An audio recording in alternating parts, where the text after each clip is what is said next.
L'explosion a eu lieu dans ce village agricole, un événement tout à fait hors du commun.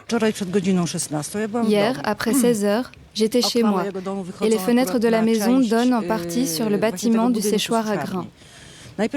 J'ai d'abord entendu un énorme bang. J'ai immédiatement couru vers la fenêtre et j'ai vu un énorme nuage noir au-dessus du bâtiment, puis des panaches de fumée blanche. Les pompiers se sont immédiatement rendus sur place. 2 ouvriers agricoles ont été trouvés morts sur les lieux de l'explosion. Dans le village, c'est la consternation, surtout parmi les collègues des victimes. Au début, j'ai vraiment cru que c'était un four qui explosait. Mais il s'est avéré qu'une roquette les avait touchés. Ils m'ont dit que ces hommes étaient morts. Ça aurait pu être moi. Le village se trouve tout contre la frontière qui sépare la Pologne et l'Ukraine. Tout au long de la journée d'hier, des missiles russes ont été dirigés vers des cibles ukrainiennes, dont un à peine 35 km de là. C'est sans doute ce qui a orienté la presse vers une frappe de missiles, tout comme les restes de matériel militaire de fabrication soviétique trouvés sur place. Mais à l'issue de l'enquête, le gouvernement a tiré d'autres conclusions.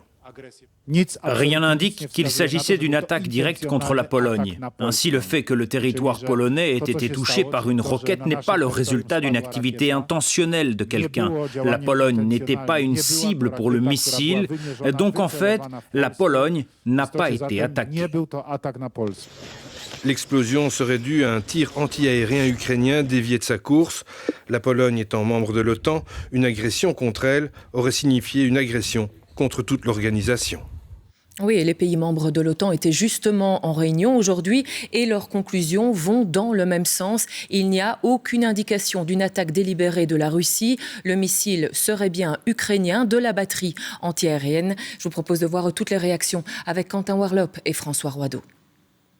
La réunion de travail prévue s'est transformée en réunion d'urgence. Tous les membres de l'OTAN rassemblés confirment la thèse de l'accident. Our preliminary analysis suggests that the incident was likely caused by a Ukrainian air defense missile fired to defend Ukrainian territory against Russian cruise missile attacks.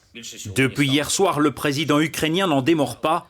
Pour lui, le missile est russe. Je n'ai aucune raison d'en douter. Le rapport du commandant de l'armée de l'air, qui m'a été personnellement délivré, ne fait aucun doute. Ce n'est pas notre missile. Je n'ai aucune raison d'en douter. Des propos qu'il réaffirme ce soir encore. De son côté, la Russie dément son implication.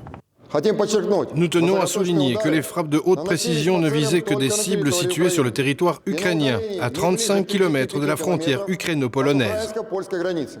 L'OTAN maintient la pression sur la Russie. Let me be clear. This is not Ukraine's fault. Russia bears ultimate responsibility as it continues its illegal war against Ukraine.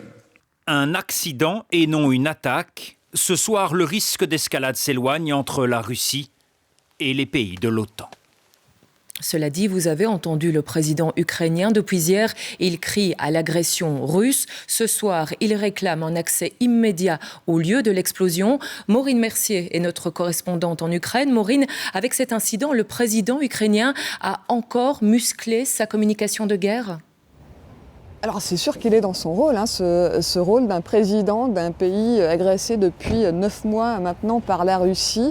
Beaucoup vous disent ici, on vous le dit depuis le début, après nous autres les Ukrainiens, la Russie va s'en prendre à la Moldavie, à la Pologne, la preuve par A plus B avec ce qui s'est passé hier soir. En gros, ils suivent la ligne du président Zelensky, mais beaucoup vont vous dire aussi ici, ma voix basse, parce que c'est compliqué d'aborder le sujet ainsi ici, ils vont vous dire le président Zelensky a hier agi beaucoup trop rapidement, avec beaucoup trop d'insistance pour que ce ne soit pas suspicieux.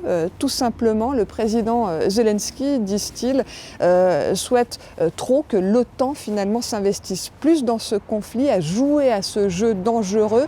On risque de plonger le monde entier dans un conflit tout simplement international, un troisième conflit mondial. Une jeune Ukrainienne me disait tout à l'heure On sait suffisamment ce que c'est que la guerre ici pour essayer d'éviter ceci à tout prix.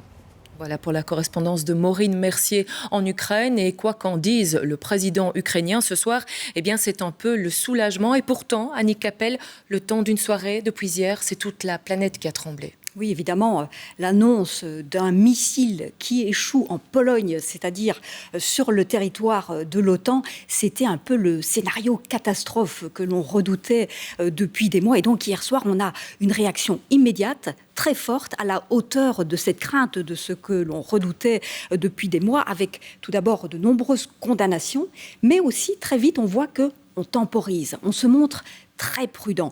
On sent vraiment le dilemme auquel sont confrontés les Occidentaux. D'une part, il faut réagir, il faut se montrer ferme. S'il y a une attaque contre un membre de l'OTAN, il faut réagir. C'est un peu la crédibilité de l'OTAN qui est en jeu.